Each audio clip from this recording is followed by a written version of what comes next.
Self-analysis questions. Do you complain often of feeling bad, and if so, what is the cause? Do you find fault with other people at the slightest provocation? Do you frequently make mistakes in your work, and if so, why?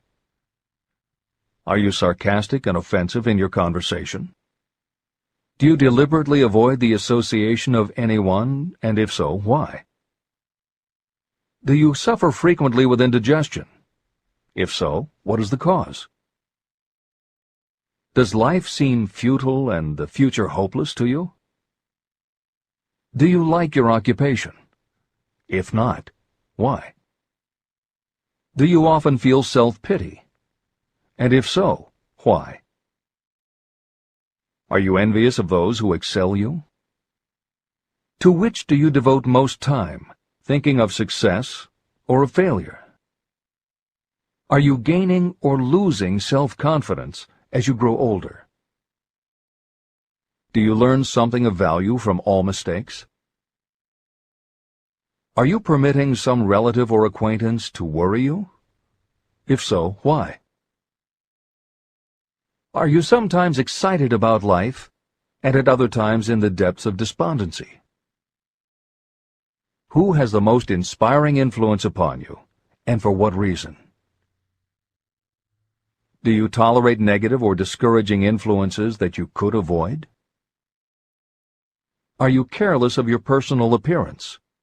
If so, when and why? Have you learned how to ignore your troubles by being too busy to be annoyed by them? Would you call yourself a spineless weakling if you permitted others to do your thinking for you? How many preventable disturbances annoy you, and why do you tolerate them? Do you resort to alcohol, drugs, cigarettes, or other compulsions to quiet your nerves? If so, why do you not try willpower instead? Does anyone nag you, and if so, for what reason? Do you have a definite major purpose? And if so, what is it, and what plan do you have for achieving it? Do you suffer from any of the 6 basic fears? If so, which ones? Have you developed a method to shield yourself against the negative influence of others? Do you use autosuggestion to make your mind positive? Which do you value most, your material possessions or your privilege of controlling your own thoughts? Are you easily influenced by others against your own judgment? Has today added anything of value to your stock of knowledge or state of mind? Do you face squarely the circumstances that make you unhappy, or do you sidestep the responsibility? Do you analyze all mistakes and failures and try to profit by them, or do you take the attitude that this is not your duty? Can you name 3 of your most damaging weaknesses? What are you doing to correct them? Do you encourage other people to bring their worries to you for sympathy? Do you choose from your daily experiences lessons or influences that aid in your personal advancement? Does your presence have a negative influence on other people as a rule? What habits of other people annoy you most? Do you form your own opinions, or do you permit yourself to be influenced by other people? Have you learned how to create a mental state of mind with which you can shield yourself against all discouraging influences? Does your occupation inspire you with faith and hope? Are you conscious of possessing spiritual forces of sufficient power to enable you to keep your mind free from all forms of fear? Does your religion help to keep your mind positive? Do you feel it your duty to share other people's worries? If so, why? If you believe that birds of a feather flock together, what have you learned about yourself by studying the friends whom you attract? What connection, if any, do you see between the people with whom you associate most closely and any unhappiness you may experience? Could it be possible that some person whom you consider to be a friend is, in reality, your worst enemy because of his or her negative influence on your mind? By what rules do you judge who is helpful and who is damaging to you? Are your intimate associates mentally superior or inferior to you? How much time out of every 24 hours do you devote to your occupation, sleep, play and relaxation, acquiring useful knowledge, plain wasted time? Who among your acquaintances encourages you most, cautions you most, discourages you most? What is your greatest worry? Why do you tolerate it? When others offer you free, unsolicited advice, do you accept it without question, or do you analyze their motive? What, above all else, do you most desire? Do you intend to acquire it? Are you willing to subordinate all other desires for this one? How much time daily do you devote to acquiring it? Do you change your mind often? If so, why? Do you usually finish everything you begin? Are you easily impressed by other people's business or professional titles, college degrees, or wealth? Are you easily influenced by what other people think or say about you? Do you cater to people because of their social or financial status? Whom do you believe to be the greatest person living? In what respect is this person superior to yourself? How much time have you devoted to studying and answering these questions? At least one day is necessary for the analysis and the answering of the entire list. If you have answered all these questions truthfully, you know more about yourself than the majority of people. Study the questions carefully. Come back to them once each week for several months, and be astounded at the amount of additional knowledge of great value to yourself you will have gained by the simple method of answering the questions truthfully. If you are not certain about the answers to some of the questions, seek the counsel of those who know you well, especially those who have no motive in flattering you, and see yourself through their eyes. The experience will be astonishing. The one thing over which you have absolute control. You have absolute control over only one thing, and that is your thoughts. This is the most significant and inspiring of all facts known to humans. It reflects our divine nature. This ability to control your thoughts is the sole means by which you may control your own destiny. If you fail to control your own mind, you may be sure you will control nothing else. Your mind is your spiritual estate. Protect and use it with the care to which divine royalty is entitled. You were given your willpower for this purpose. Unfortunately, there is no legal protection against those who, by design or through ignorance, poison the minds of others with negative suggestion. Those with negative minds tried to convince Thomas A. Edison that he could not build a machine that would record and reproduce the human voice, because, they said, no one else has ever produced such a machine. Edison did not believe them. He knew that the mind could produce anything the mind could conceive and believe. That knowledge was the thing that lifted the great Edison above the common herd. Men with negative minds told F.W. Woolworth he would go broke trying to run a store on 5 and 10-cent sales. He did not believe them.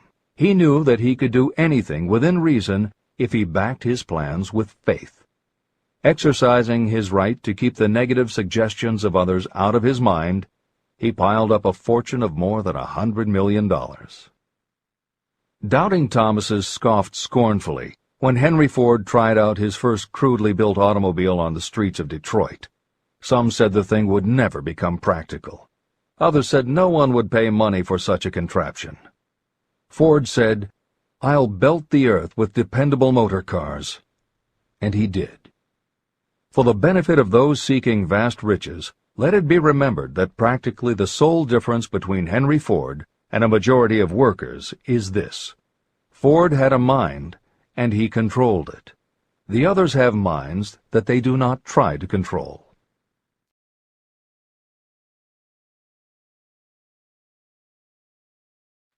Mind control is the result of self-discipline and habit. You either control your mind, or it controls you. There is no halfway compromise. The most practical method for controlling your mind is the habit of keeping it busy with a definite purpose, backed by a definite plan. Study the records of those who achieve noteworthy success, and you will see that they have control over their own minds, and that they exercise that control and direct it toward the attainment of definite objectives. Without this control, success is not possible. 55 Famous Alibis by Old Man If. People who do not succeed have one distinguishing trait in common. They know all the reasons for failure and have what they believe to be airtight alibis to explain away their own lack of achievement. Some of these alibis are clever, and a few of them are justifiable by the facts. But alibis cannot be used for money. The world wants to know only one thing: have you achieved success? A character analyst compiled a list of the most commonly used alibis. As you read the list, examine yourself carefully and determine how many of these alibis you use. Remember, the philosophy presented in this book makes every one of these alibis obsolete. If I didn't have a wife and family. If I had enough pull. If I had money. If I had a good education. If I could get a job. If I had good health. If I only had time. If times were better. If other people understood me. If conditions around me were only different. If I could live my life over again. If I did not fear what they would say. If I had been given a chance. If I now had a chance. If other people didn't have it in for me. If nothing happens to stop me. If only I were younger. If I only could do what I want. If I had been born rich. If I could meet the right people. If I had the talent that some people have. If I dared to assert myself. If only I had embraced past opportunities. If people didn't get on my nerves. If I didn't have to keep house and look after the children. If I could save some money. If the boss only appreciated me. If I only had somebody to help me. If my family understood me. If I lived in a big city. If I could just get started. If I were only free. If I had the personality of some people. If I were not so fat. If my real talents were known. If I could just get a break. If I could only get out of debt. If I hadn't failed. If I only knew how. If everybody wasn't against me. If I didn't have so many worries. If I could marry the right person. If people weren't so dumb. If my family were not so extravagant. If I were sure of myself. If luck were not against me. If I had not been born under the wrong star.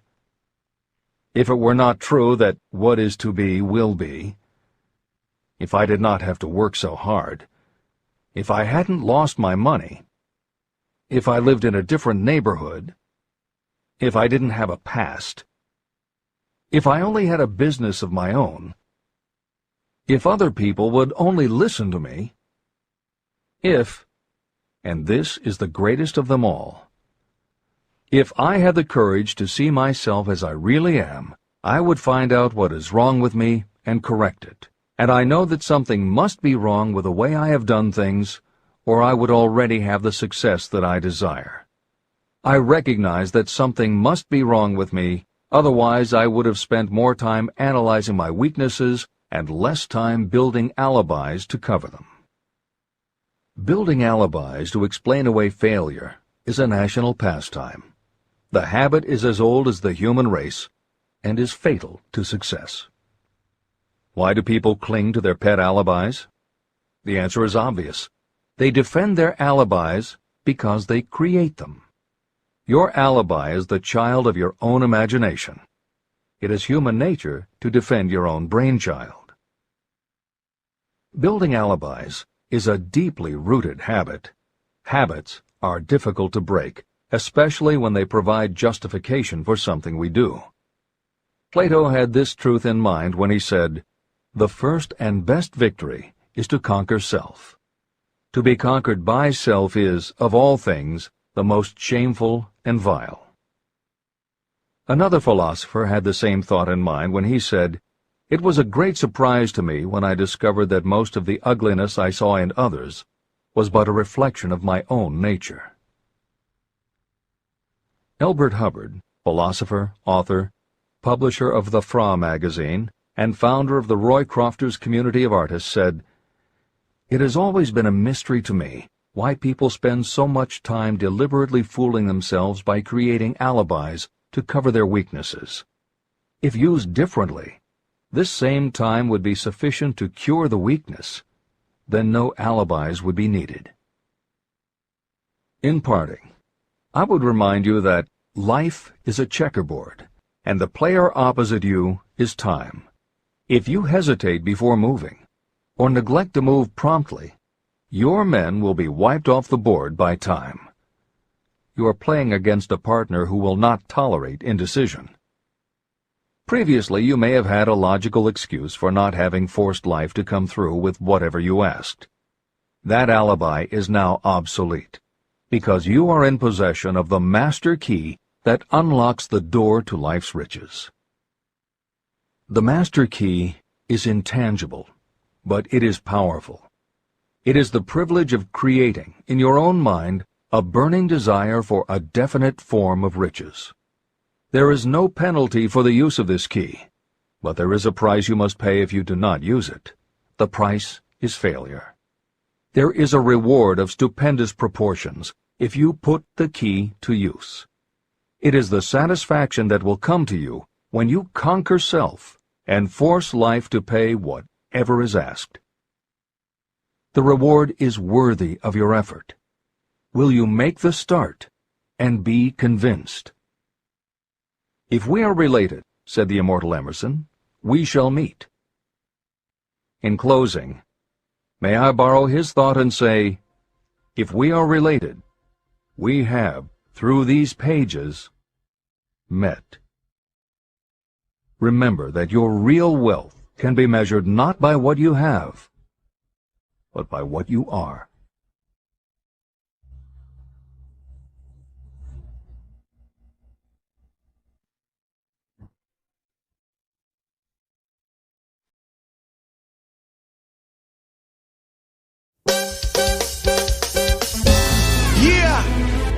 I'm Rosary Bemay, Promotional copy. Cache Royal, Tagan Turinde ko ng style Anto amiting dini Bono mister da manera mi I ami no manera abo Viva manevo ta sinti dushi Viva pa Asombra